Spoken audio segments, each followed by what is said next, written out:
오늘 우리에게 주시는 하나님 말씀은 요한복음 6장 22절에서부터 29절까지의 말씀입니다.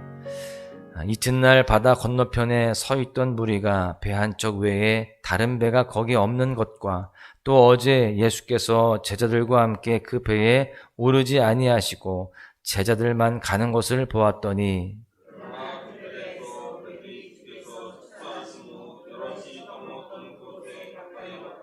무리가 거기에 예수도 안 계시고 제자들도 없음을 보고 곧 배들을 타고 예수를 찾으러 가버나움으로 가서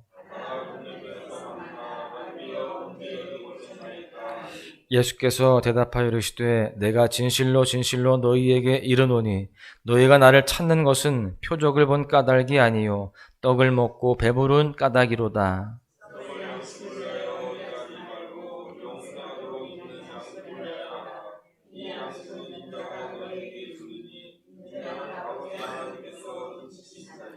그들이 묻되 우리가 어떻게 하여야 하나님의 일을 하오리이까? 예수께서 대답하여 이르시되 하나님께서 보내신 이를 믿는 것이 하나님의 일이니라 하시니니. 아멘.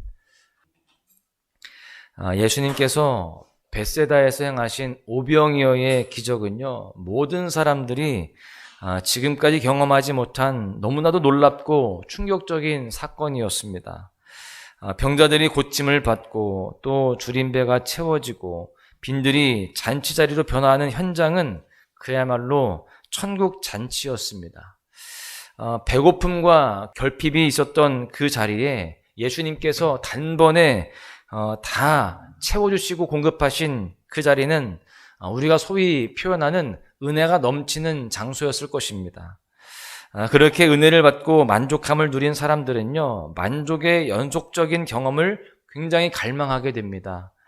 이례적인 만족감이 아니라 계속적인 채움을, 공급을 그렇게 받고자 예수님을 찾게 되는 것이죠. 어쩌면 단 한 번도 만족스럽게 살아가지 못한 이들에게 새로운 세상을 열어주신 예수님을 찾는 것은 본능적인 자세일지도 모릅니다. 그렇게 예수님을 찾으려고 애쓴 그 사람들에게 예수님은요, 새로운 시야를 열어주시기를 원하십니다. 여러분, 그렇다면 오늘 우리는 어떤 예수님을 만나기를 원합니까? 여러분들에게는 어떤 갈망이 있습니까? 오늘 본문의 말씀을 통해서 우리는 누구를 찾고 무엇을 사모해야 하는지를 함께 깨달을 수 있기를 간절히 소망합니다. 첫 번째는요, 주시는 자가 누구인지를 잘 알아야 합니다.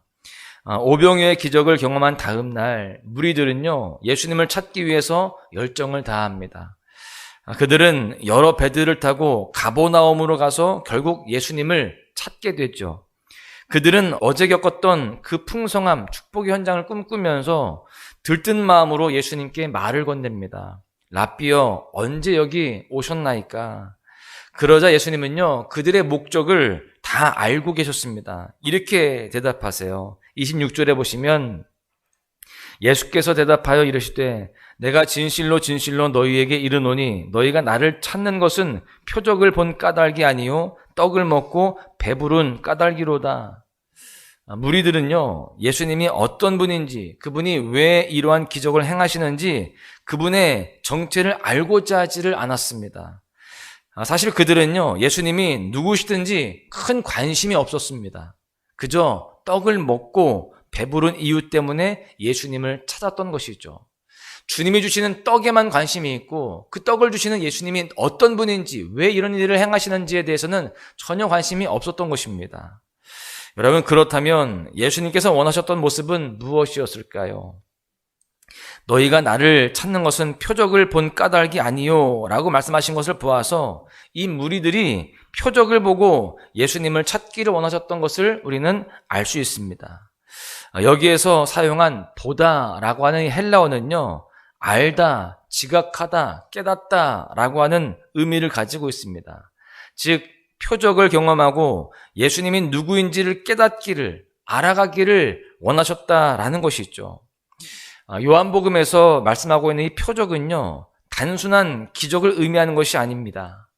예수님이 하나님의 아들임을 가리키는 사인과도 같았습니다. 그래서 오병이어의 표적을 경험한 다음에 무리들이 깨닫고 또 찾아야 할 대상은 떡이 아니라 바로 하나님의 아들이신, 그 표적을 보여주신, 그 표적의 사인이신 예수님이어야 했던 것입니다.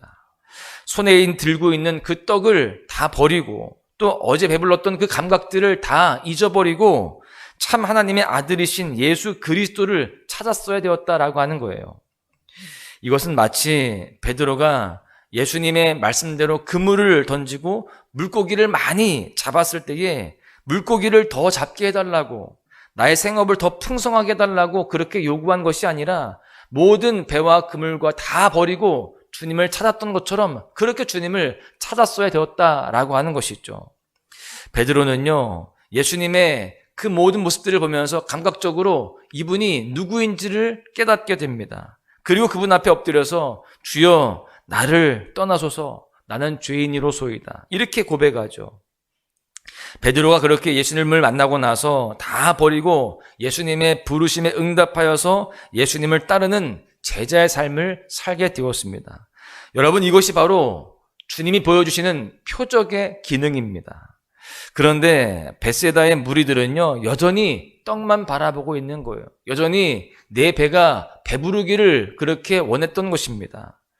여러분, 그러므로 우리는요, 나의 공급자가 누구이신지, 그분이 어떤 분인지를 아는데 우리의 모든 시선을 더 맞추어야 됩니다.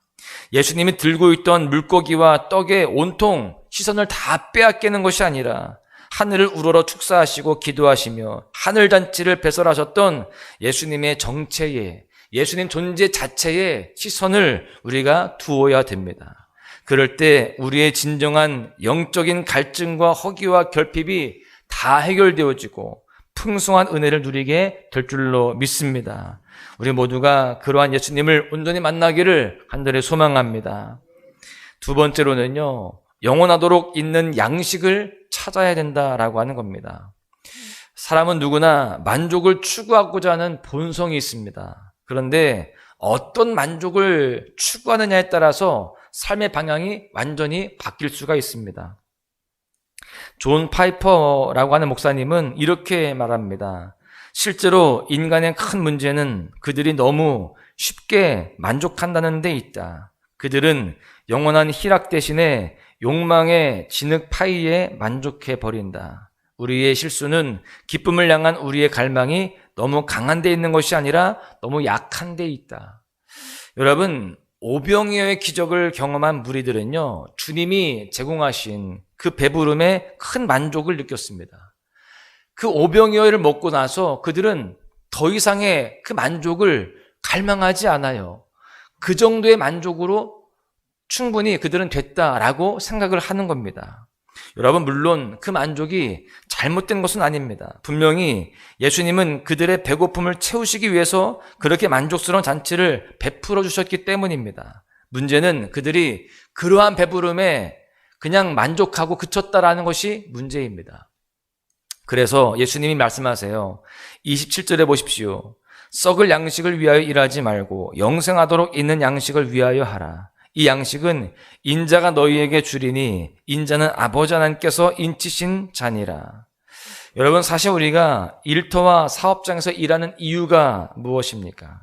당연히 먹을 양식을 위해서 오늘도 열심히 우리의 삶의 현장에서 일을 하는 것입니다.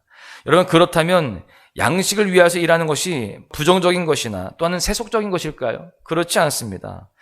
예수님께서 말씀하시는 의미는 우리의 모든 움직임과 의도와 삶의 방향이 오직 썩을 양식, 거기에만 있으면 안 된다라는 것입니다.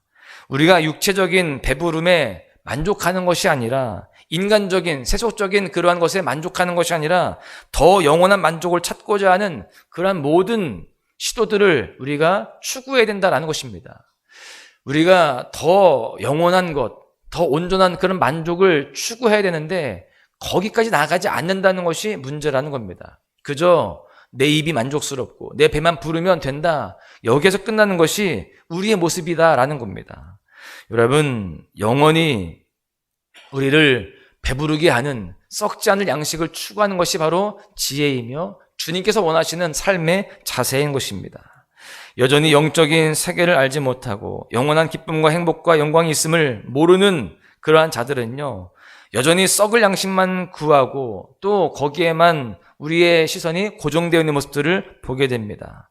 여러분, 그것이 인생의 전부라고 생각하는 것이죠. 그러나 주님은요, 그 이상의 기쁨과 만족과 풍성함이 있음을 알려주고 계시는 겁니다. 그 만족을 위해서 영생하도록 있는 양식을 얼마든지 제공하실 수 있는 분이세요. 그래서 우리는 그 영원한 즐거움을 추구하고 영원하도록 있는 양식을 얻고자 하는 그런 갈망이 있어야 되는 것입니다. 땅만 쳐다보는 것이 아니라 눈을 들어서 하늘을 바라보아야 됩니다. 더 큰 만족이 있고 영원한 만족이 바로 하나님께 있기 때문에 그렇습니다. 여러분, 우리는 영원한 양식이 주님께 있음을 깨닫고 더욱더 주님을 찾고 주님 존재 자체를 갈망하며 주님 안에 거하는 삶을 살아가야 할 줄로 믿습니다. 그럴 때에 주님은요, 잠깐 썩어 없어질 양식으로 우리를 채우시는 것이 아니라 영원한 만족과 또한 영원한 놀라운 축복으로 충만하게 채우실 줄로 믿습니다. 그렇게 우리가 날마다 그 영원한 양식을 사모하고 추구하며 예수님과 늘 동행하는 그런 삶을 살아가시기를 간절히 소망합니다. 말씀을 정리하는데요, 안경을 쓰는 사람들은요, 정기적으로 시력을 측정하고 또 안경의 도수를 조정하죠. 믿는 우리도 마찬가지입니다. 예수님을 믿고 신앙생활을 하고 있지만 어느새 삶의 기준과 가치를 세상에 두고 살아갈 때가 종종 있습니다. 우리의 시야가 종종 틀어질 때가 있는 것이죠. 어쩌면 오늘도 우리는 예수님이 아닌 그분의 손에 들린 떡덩이를 바라보면서 그것을 쫓아가는지도 모릅니다. 그러나 우리의 시선을 재조정하고 우리가 바라보아야 할 목표를 재설정하여서 땅의 것에 매여 사는 것이 아니라 하늘의 것을 소망하고 바라보면서 영원을 사모하는 마음으로 나아가야 되는 것입니다. 이것이 참된 만족의 삶이요 풍성한 삶이 되는 것입니다. 그렇게 영원한 양식을 충분히 주시는 예수님으로 인하여서 더 기쁘고 더 즐겁고 더 감사가 넘치는 삶을 살아가시기를 간절히 소망합니다. 사랑하는 소망가족 여러분, 오늘 하루도요, 세상의 가치와 즐거움을 찾고 따르는 삶이 아니라 주님만을 찾고 주님만으로 만족하는 모습 가운데에 진정한 풍성함을 더욱더 많이 누리는 은혜의 날 되시기를 주님의 이름으로 간절히 축원합니다. 모든 상황 속에서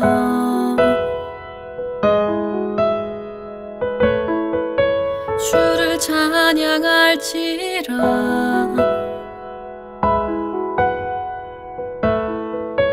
주는 너의 큰 상급